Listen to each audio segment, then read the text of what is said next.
Je crois avoir évoqué dans une de mes nombreuses vidéos sur la laïcité, le cas de l'étudiante nigériane, assassinée lâchement par ses condisciples étudiants, pour des mails, je dirais pas douteux, mais ambigus, voilà, c'est le terme, hein, pour des mails ambigus.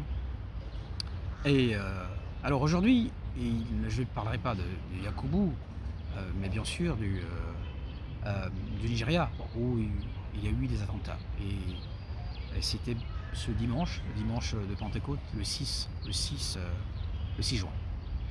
Des individus non identifiés auraient balancé une dynamite, voilà, auraient balancé de la dynamite en tout cas, dans, dans l'église, dans le lieu de culte, et auraient arrosé l'église pour tuer tous ceux qui tentaient de s'en échapper. Alors, le scénario est le même, vous connaissez la rengaine. Les autorités politiques euh, du monde entier. Euh, je condamne ces attaques lâches, ceci, cela, c'est un crime odieux et diabolique, mais franchement, à un moment, je crois qu'il faut arrêter. À un moment, il faut arrêter de jouer avec le feu. Eh bien, au lieu de s'attaquer, comme je l'ai dit d'ailleurs dans le cas de l'esclavage, au lieu de s'attaquer aux effets, il faut s'attaquer aux causes. Ce sont les plus importantes. Quand on s'attaque aux causes, les effets disparaissent. Il est inutile de s'attaquer aux causes. Il est inutile en fait de lutter contre la fumée quand on sait d'où vient le feu.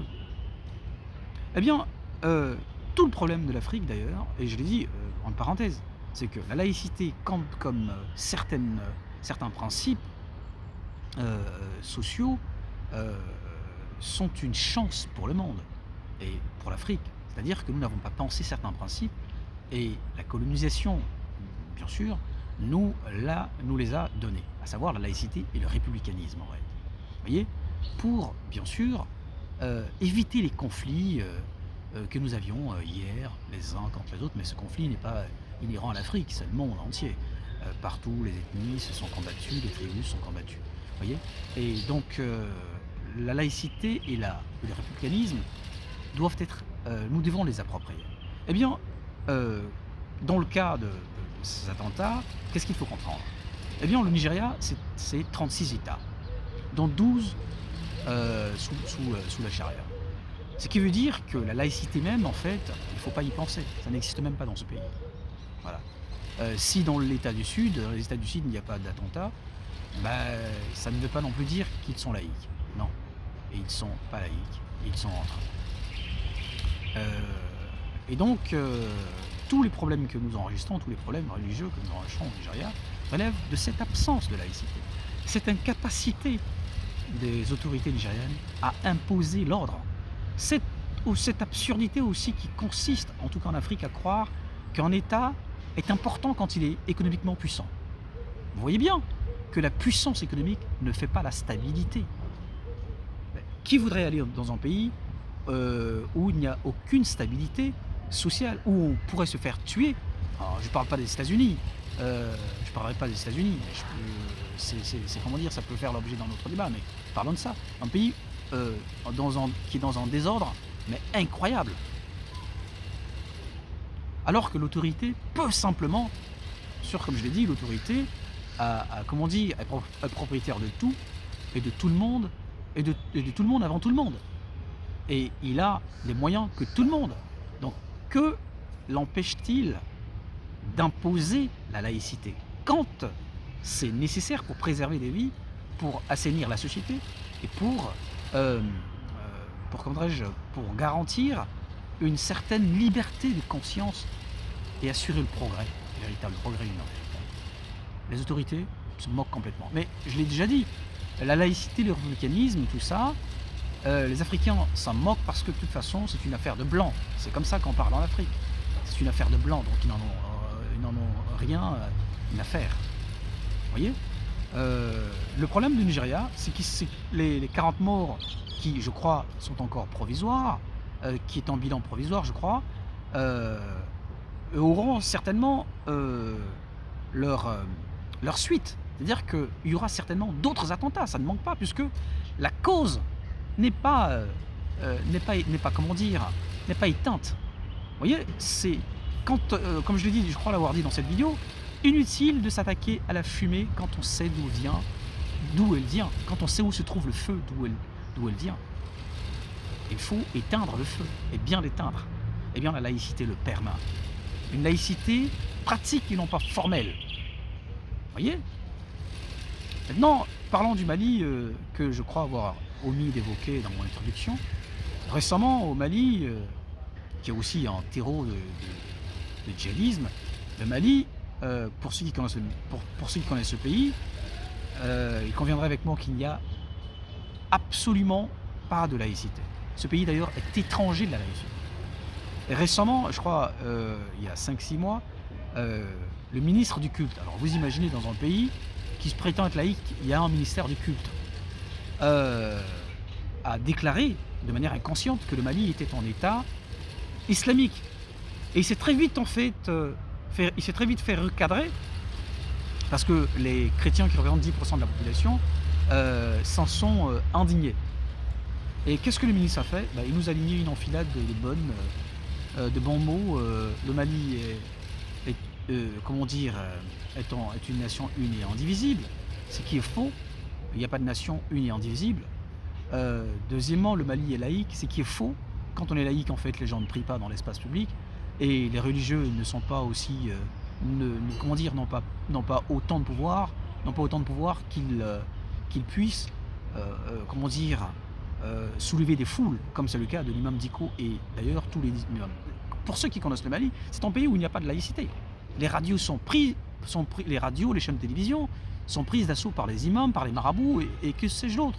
Et l'espace public, c'est un espace de culte à ciel ouvert. Donc vous voyez.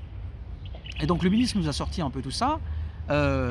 Et quoi d'autre en fait? Les autres, c'est contre nous-mêmes que nous prêchons. C'est pour ça que je me suis inscrit en faux contre Claudicière et je m'inscrirai en faux toujours contre toutes ces pensées qui consistent simplement à nous faire des victimes, ces discours victimaires qui veut que nous soyons des victimes et que les autres en fait le reconnaissent parce qu'il y a une certaine, ou du moins un certain réconfort à en tout cas être victime. Oui, bien sûr, parce que là on est vraiment dans les philosophies judéo-chrétiennes. Quand on est victime, on est gentil, on est bon, et l'autre en fait, il va culpabiliser jusqu'à la fin de ses jours. Donc vous voyez, encore de plus, l'importance de la laïcité. En Côte d'Ivoire, je viens de parler du Mali, la Côte d'Ivoire, il n'y a peut-être pas de ministre en fait qui a eu cette déclaration, il n'y a peut-être pas des attentats de ce type en Côte d'Ivoire, mais ce que les gens ignorent, et ça c'est la bêtise d'ailleurs que nous avons, généralement on dit « Ah, la Côte d'Ivoire est un pays béni », mais comme si il y avait des pays maudits. Il n'y a pas de pays maudits, il y a des pays dont le système social crée le désordre, crée les attentats, crée la guerre. Et ce n'est pas des choses qui arrivent du jour au lendemain, c'est des choses qui arrivent petit à petit. La Côte d'Ivoire n'est également pas un État républicain. Le républicanisme en Côte n'existe pas en Côte d'Ivoire, puisque les votes en fait sont influencés par les groupes ethniques et que c'est l'ethnie en fait qui est sur le terrain politique. On voit d'ailleurs en fait la composition du gouvernement de ces dernières années de régime de Ouattara, et qui n'est pas nouveau. Avant Ouattara, Foudboigny, Bédié, même mon Foudboigny, Bédié et Laurent Gbagbo, mais là encore c'est encore plus manifeste. Donc là, absence de républicaniste. Sur le terrain, sur l'espace social, il n'y a évidemment pas de laïcité, puisque comme je vous l'ai déjà dit, et je l'ai évoqué dans une vidéo, les espaces publics, les ronds-points, les carrefours sont occupés par les religieux matin, midi et soir, sans que ça ne dérange personne. C'est comme si on était dans un monde où un monde absent de journalistes, oui bien sûr, un monde vide de journalistes, un monde vide d'intellectuels, pour rappeler à l'ordre, pour manifester une inquiétude par rapport à ceci, pour éviter que nous ne sombrons dans le chaos. Parce que le chaos, c'est pas... Les gens croient généralement que ça arrive du jour au lendemain, comme je l'ai dit. Ça n'arrive pas du jour au lendemain, ça se prépare. Et on le prépare tous en fait. C'est pour ça que je l'ai dit, je crois l'avoir déjà aussi souligné, que dans un pays où éclate la guerre, il n'y a pas d'innocents. Cette tendance à croire qu'il y a des innocents est simplement une illusion des causes. vous voyez, est une illusion des causes réelles. Il n'y a pas d'innocent dans un pays dans lequel la guerre éclate. Tout le monde participe, du chef de l'État au plus petit commerçant, au nouveau-né, tout le monde participe. Par son discours, par ses relations au monde, par ce qu'il voit et qu'il ne parle pas, tout le monde participe. Le cas de la Côte d'Ivoire n'est pas un cas exceptionnel, c'est, comme je l'ai dit, c'est le cas de l'Afrique dans sa globalité. Un pays qui se dit laïque, eh bien, la chaîne du service public, la RTI, diffuse des émissions religieuses. On ne peut pas comprendre, dans ce cas-là, ce qu'est la laïcité. Faire la promotion de 2 religions d'ailleurs, pas de 4, 5, 6, il n'y en a que 2, et ces 2 religions sont la conquête de ce pays. L'islam et le christianisme. Une émission dimanche pour les chrétiens et pour les musulmans. Et sur l'espace public, ce sont encore ces gens-là. Et quand les autorités politiques font des pèlerinages à la Mecque, eh bien ils sont filmés et ça passe dans le 20h. On n'imagine pas ce qu'on prépare. Mais ce qui est certain, c'est que quand ça se gâte, comme disait le chanteur, tout le monde perd. Je m'arrêterai là et avant de vous quitter, je vous inviterai à faire, enfin avoir une pensée pour le couple assassiné dans cet attentat, et en tout cas pour toutes ces victimes, mais spécialement pour le couple marié assassiné. Je vous remercie et je vous dis au revoir.